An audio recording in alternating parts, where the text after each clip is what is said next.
초대교회에서는 다시 오실 예수님을 기다리는 열망이 간절했습니다. 예수님께서 제자들에게 다시 오시겠다고 말씀하셨기 때문입니다.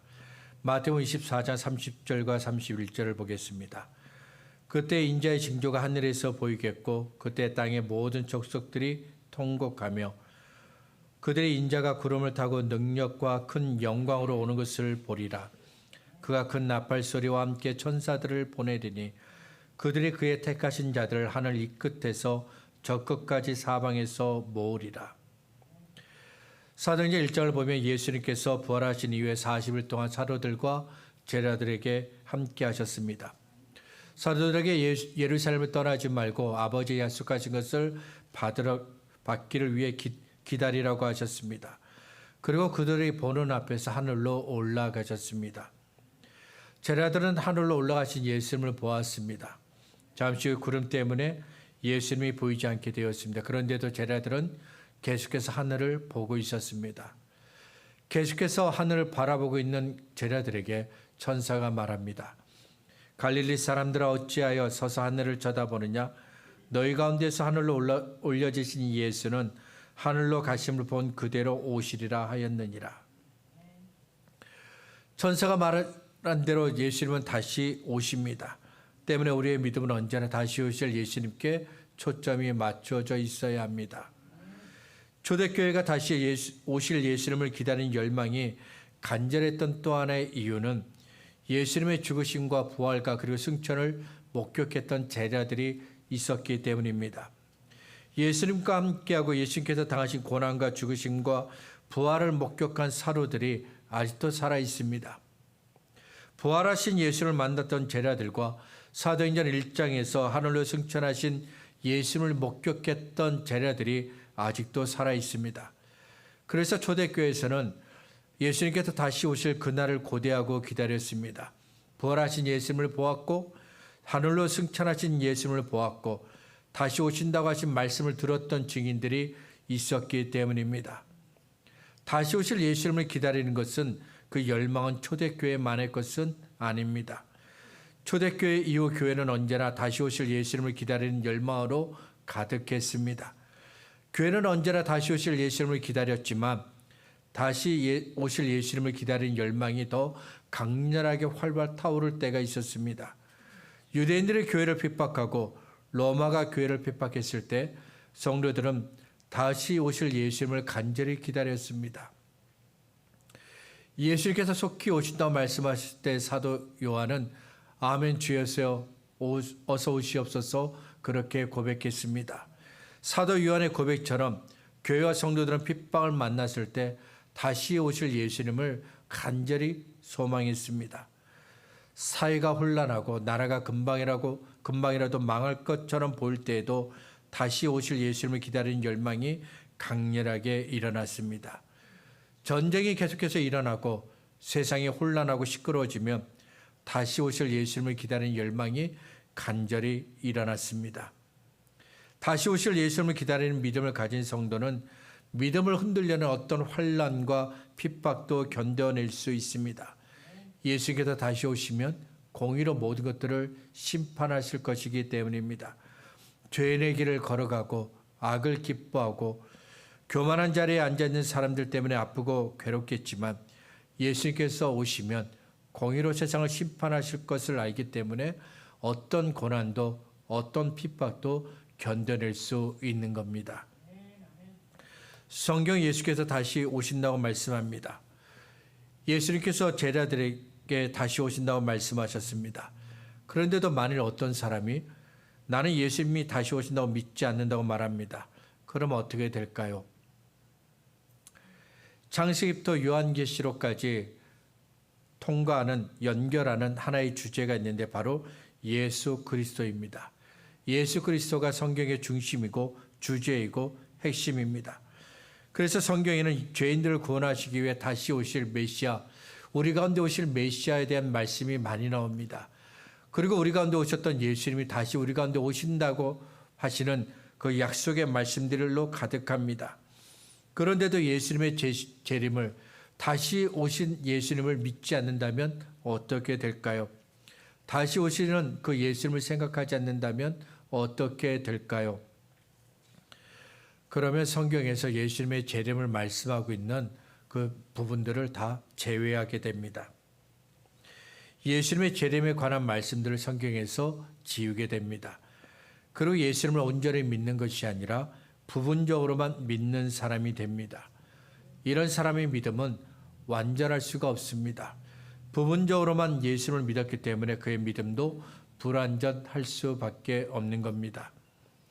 예수님의 재림을 믿지 않는 것도 문제이지만 예수님의 재림에 대한 잘못된 생각도 문제입니다.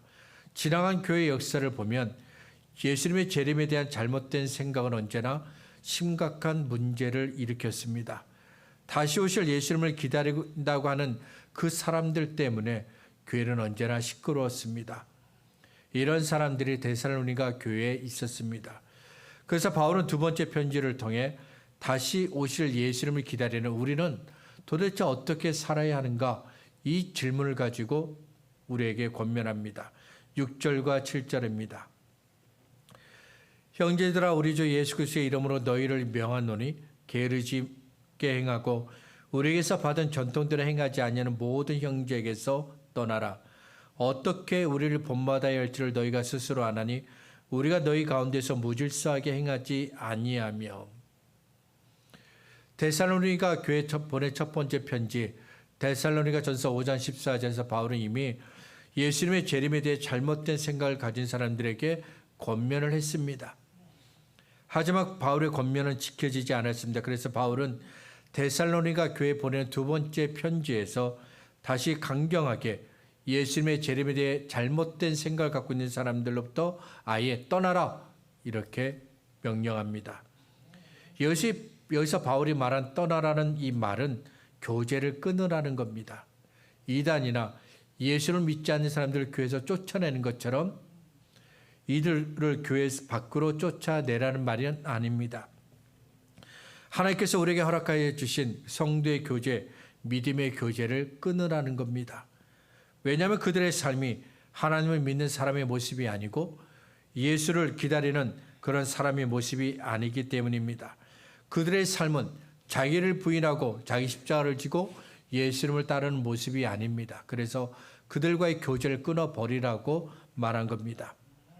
바울이 예수님의 재림에 대한 잘못된 생각을 가진 사람들로부터 떠나라, 믿음의 교제를 끊어버리라, 이렇게 강경하게 말하는 두 가지 이유가 있습니다. 첫 번째 이유는 그들이 다시 오실 예수님을 기다린다며 질서를 무시하고 파괴했기 때문입니다. 6절에서 바울은 그들이 게으르게 행한다고 말했습니다. 이 말은 그들이 하나님께서 주신 질서를 지키지 않고 있다는 겁니다. 우리가 살고 있는 이 세상은 하나님께서 창조하셨습니다. 우리가 보고 있는 저 하늘과 우주에 있는 모든 것들을 다 하나님께서 창조하셨습니다. 그리고 하나님은 하나님께서 창조하신 이 세상에 하나님의 질서를 부여하셨습니다. 태양과 달이 조화롭게 움직이는 것처럼, 봄이 지나면 여름이 오는 것처럼 이 세상은 하나님의 질서를 따라 움직이고 있습니다. 창세기 3장을 보면 하나님은 범죄한 아담에게 먹기 위해서 수고하고 땀을 흘려야 한다고 말씀하셨습니다. 이것은 범죄한 아담의 모든 후손들에게 주시는 하나님의 질서입니다. 예수를 믿어 구원받은 사람들에게 주신 하나님의 질서도 있습니다. 하나님은 예수를 믿어 구원받은 모든 사람들에게 하나님의 말씀대로 살라고 하십니다. 우리의 구주가 되신 예수님과 동행하고 예수님을 위해서 살라고 하셨습니다. 자기를 부인하고 자기 십자가를 지고 예수님을 따르라고 하셨습니다. 우리 안에 거하신 성령님의 인도하심을 따르고 하나님께 순종하라고 하셨습니다. 이것들은 모두 예수를 믿어 구원받은 저와 여러분에게 주신 하나님의 질서입니다. 그렇지만 데살로니가 교회에 있는 어떤 사람들은 하나님의 질서를 따르지 않았습니다. 수고하고 땀을 흘려서 먹을 것을 구하는 것이 하나님의 질서이지만 그들은 일을 하지 않았습니다. 예수를 믿어 구원받은 사람들에게 주신 하나님의 질서를 따르지도 않았습니다. 그래서 그들은 게으르고 무질서한 사람이라고 불려지게 되었습니다. 데살로니가 교회에 있는 예수님의 재림에 대한 잘못된 생각을 가진 사람들은 빈둥거리며 무질서하게 살았습니다. 그들은 예수님께서 다시 오실 텐데 우리가 일할 필요가 없다라고 주장했습니다. 예수님께서 오시면 세상의 모든 것들이 새롭게 변화됩니다. 그러니 우리가 살기 위해서 바둥바둥 일하지 않아도 된다는 거고 주장했습니다. 바울이 예수님의 재림에 대한 잘못된 생각을 가진 사람들을 떠나라고 말한 이유가 바로 여기에 있습니다. 처음에 그들도 길이요 진리요 생명이신 예수님께서 가신 그 길을 따라갔습니다. 세상 모든 사람들이 걸어가는 그 넓은 길을 버리고 좁은 길을 따라갔습니다. 하지만 예수님의 재림에 대한 잘못된 생각 때문에 좁은 길을 버리고 넓은 길로 가게 되었습니다. 길이요 진리요 생명이신 예수님께서 가신 그 길을 벗어나 자기 안에 있는 욕심을 따라가는 그 길을 걷게 되었습니다. 제자들이 보는 앞에서 하늘로 올라가신 예수님, 그 예수님은 다시 오십니다. 세상을 심판하시기 위해 예수님은 반드시 다시 오십니다. 의인과 악인을 심판하시기 위해 예수님은 반드시 다시 오십니다. 사탄과 사탄을 추종하는 모든 악인들을 심판하시기 위해 예수님은 반드시 오십니다. 복음을 거절하고 죄를 따라갔던 죄인들을 심판하시기 위해서 예수님은 반드시 다시 오십니다. 교만한 자의 자리에 앉아서 하나님의 공의를 무시했던 그 모든 악한 죄인들을 심판하시기 위해 예수님은 반드시 다시 오십니다. 때문에 우리는 언제든지 예수님이 다시 오시면 맞이할 수 있도록 깨어 있어야 하는 겁니다. 도둑같이 깊은 밤에 오셔도 다시 오실 예수님을 맞이할 수 있도록 깨어 있어야 합니다. 예수님이 다시 오실 것이기 때문에 우리는 더 믿음을 지켜야 합니다. 더 예수님과 동행해야 합니다. 더 예수님의 말씀대로 살아야 합니다. 더 예수님을 위해서 살아야 합니다. 더 내 십자가를 지고 더욱 나 자신을 부인하고 예수님과 동행해야 합니다. 예수님께서 오실 시간이 얼마 남지 않았다. 열광하며 예수님을 기다립니다. 그런데 예수님을 기다린다고 하면서도 일을 하지 않습니다. 가정도 돌보지 않습니다. 그리고 교회 다스림도 받지 않습니다. 게으르고 무질서합니다. 이들이 이렇게 하는 이유가 있습니다. 자기들의 신앙생활의 첫 번째 자리에 예수님이 다시 오신다.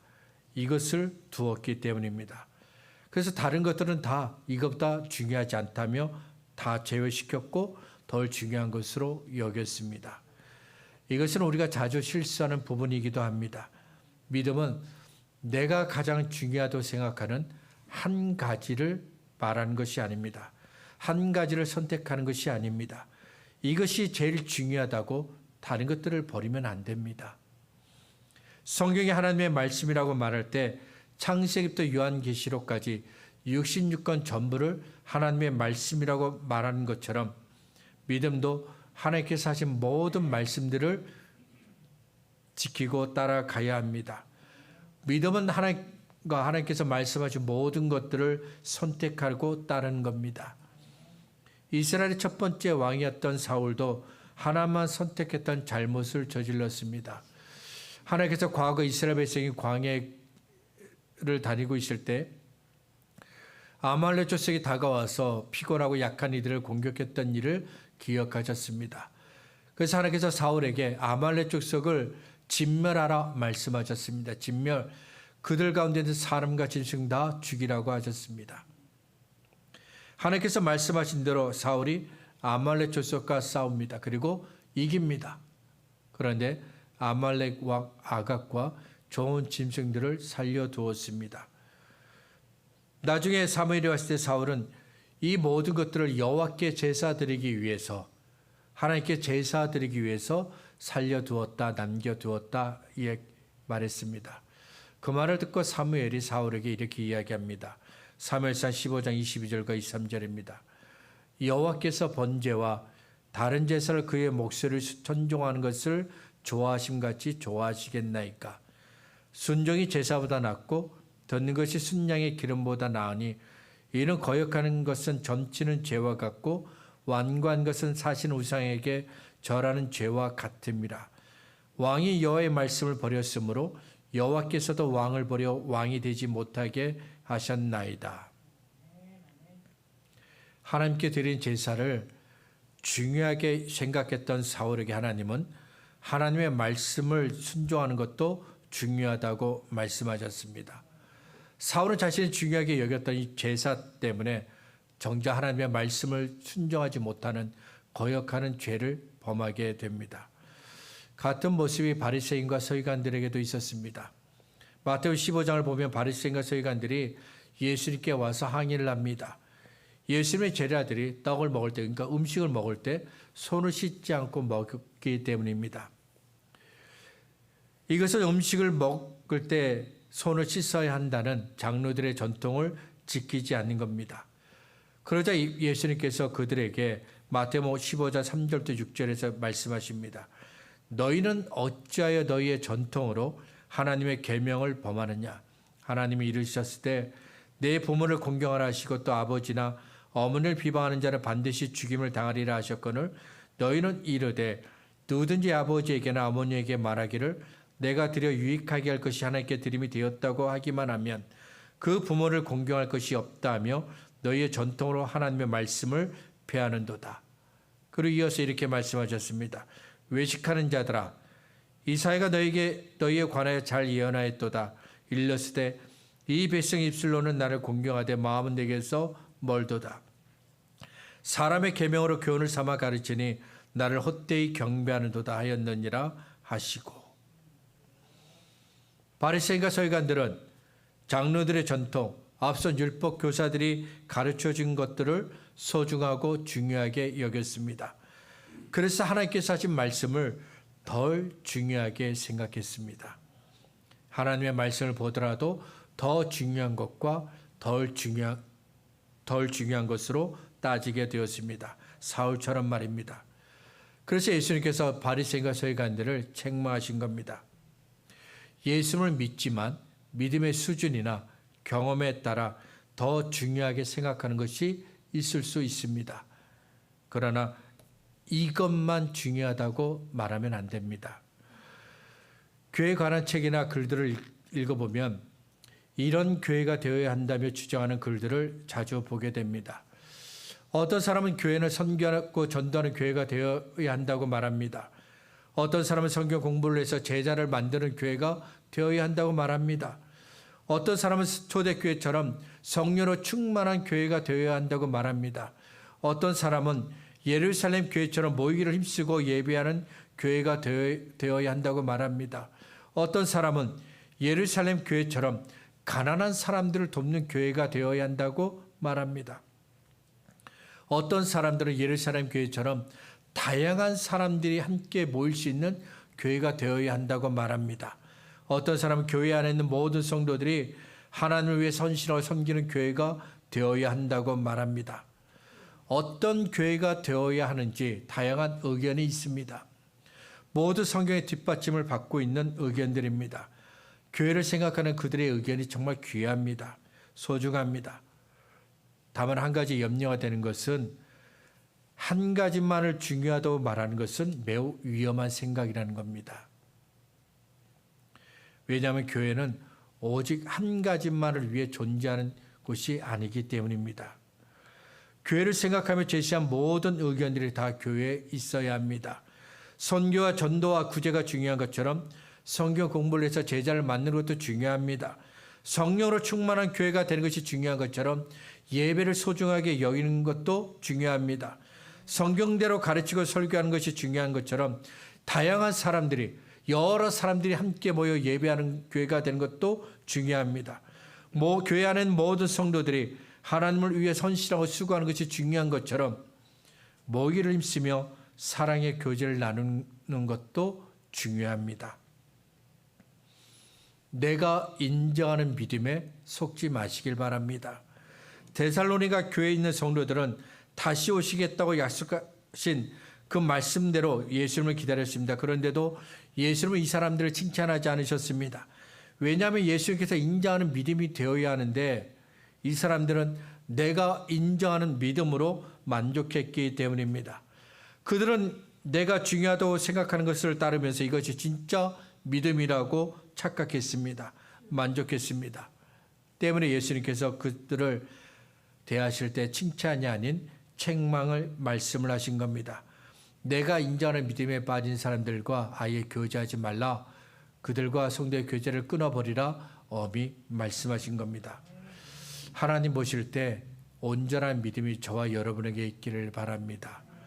두 번째 이유는 그들이 바울이 전한 복음을 따르지 않았기 때문입니다. 사도행전 17장을 보면 바울이 데살로니가에서 복음을 전합니다. 유대인들은 바울이 복음을 전하는 것을 막았습니다. 하지만 바울이 전한 그 복음의 씨앗은 결국 뿌리를 깊이 내리고 싹이 나고 열매를 맺었습니다. 데살로니가 전서 1장 2절부터 5절에서 바울은 데살로니가 교회 믿음을 칭찬합니다. 우리가 너희 모두로 말미암아 항상 하나님께 감사하며 기도할 때 너희를 기억함은 너희 믿음의 역사와 사랑의 수고와 우리 주 예수 그리스도에 대한 소망의 인내를 우리 하나님 아버지 앞에서 끊임없이 기억함이니 하나님의 사랑하심을 받은 형제들아 너희를 택하심을 아노라. 이는 우리 복음이 너희에게 말로만 이른 것이 아니라 또한 능력과 성령과 큰 확신으로 된 것임이니라. 우리가 너희 가운데서 너희를 위하여 어떤 사람이 된 것은 너희가 아는 바와 같으니라.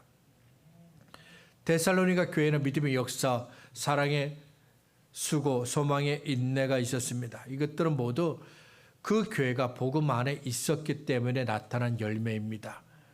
그렇지만 예수님의 재림에 대한 잘못된 생각을 가진 사람들은 바울이 전한 그 복음에서 벗어났습니다.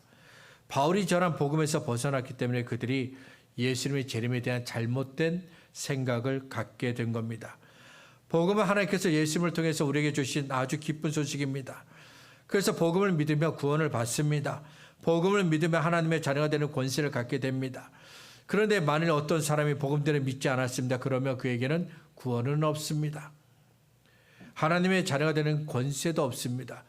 교회를 그냥 다니는 사람일 뿐입니다. 예수님의 재림에 대한 잘못된 생각을 가졌던 사람들처럼 복음대로 살지 않는 사람은 다른 사람들을 아프게 하는 가시가 됩니다.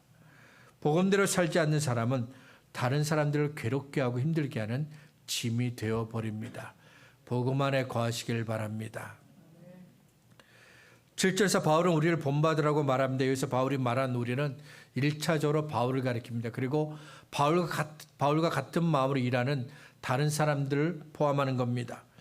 그리고 8절과 9절에서 바울은 7절에서 이렇게 말한 이유를 설명합니다. 누구에게서든지 음식을 값없이 먹지 않고 오직 수고하고 애써 주야로 일함은 너희 아무에게도 폐를 끼치지 아니하려 함이니 우리에게 권리가 없는 것이 아니오 오직 스스로 너에게 본을 보여 우리를 본받게 하려 함이니라. 바울은 사도이고 복음을 전하는 전도자입니다. 그래서 일하지 않아도 되는 권리를 가지고 있습니다. 그렇지만 바울은 이랬습니다. 당연히 일하지 않아도 되는 권리를 가졌지만 바울은 열심히 일했습니다. 데살로니가에서 복음을 전할 때도 바울은 다시 오실 그 예수님을 기다리는 것이 어떤 것인지 삶으로 그들에게 가르쳤습니다. 그렇지만 데살로니가 교회에 있는 어떤 사람들은 바울이 가르친 대로 따르지 않았습니다. 바울의 삶을 따르지 않았습니다. 그래서 바울이 자신을 본 대로 따르라, 본받으라 이렇게 말한 겁니다. 바울은 일하지 않아도 되는 권리를 가졌습니다. 그런데도 일했던 걸 본받으라고 했습니다. 이렇게 말한 두 가지 이유가 있습니다. 첫 번째 이유는 언제 예수님이 오시든지 우리는 내가 있어야 할 자리에서 예수님을 만나야 하기 때문입니다. 다시 오실 예수님을 기다리는 그들의 열망이 잘못된 것은 아닙니다. 그렇지만 그 열망 때문에 마땅히 해야 할 일을 하지 않는다? 그러면 그것은 잘못된 겁니다. 마태복음 24장에서 예수님이 다시 오시는 종말에 대해서 말씀하셨는데 그때 이런 말씀을 하십니다. 두 사람이 함께 밭에 있었으나 한 사람은 데려감을 당하고 한 사람은 버림을 당할 것이다. 예수님께서 말씀하신 대로 우리는 예수님이 다시 오시는 그 순간까지 내가 있어야 할 그 자리에 있어야 합니다. 내가 해야 할 일을 하고 있어야 합니다. 이것이 옳은 겁니다. 또 하나의 이유는 믿음은 삶으로 나타나야 비로소 진짜 믿음이 되기 때문입니다. 다시 오실 예수를 믿는다 그러면 이 믿음은 말이 아닌 생활이 되어야 합니다. 살아가는 모습으로 내가 다시 오실 예수님을 믿는다는 것을 사람들에게 보여주어야 합니다. 이런 사람의 믿음은 거짓말이 될 수가 없습니다. 예수님께서 다시 오신다는 믿음을 가지고 있기 때문에 대충 살지 않습니다. 그날에 다시 오실 예수님을 만나고 싶다는 간절한 열망 때문에 세상 사람들과 똑같이, 다시 오실 예수님을 믿지 않는 사람들과 똑같이 살지 않습니다. 다시 오실 예수님을 믿는 사람은 다른 사람들에게 거짓말할 수가 없습니다. 견디기 힘들 정도로 어려운 상황을 만났지만 그래도 믿음을 지킵니다. 예수님을 믿는 사람이든 예수님을 믿지 않는 사람이든 모든 사람들에게 무례히 행치 않습니다. 기회가 주어질 때마다 복음을 전합니다. 예수님께서 곧 다시 오실 것이기 때문입니다. 말씀을 정리하겠습니다. 하늘로 올라가신 예수님은 다시 오십니다. 예수님께서 다시 오실 그때까지 늘 깨어 있으시기 바랍니다. 있는 자리에서, 하나님께서 내게 주신 그 자리에서 충성하시기 바랍니다. 저와 여러분 우리 모두가 믿음의 역사와 사랑의 수고와 소망의 인내로 다시 오실 예수님을 기다리는 믿음의 성도들이 되시기를 주의 이름으로 축복합니다.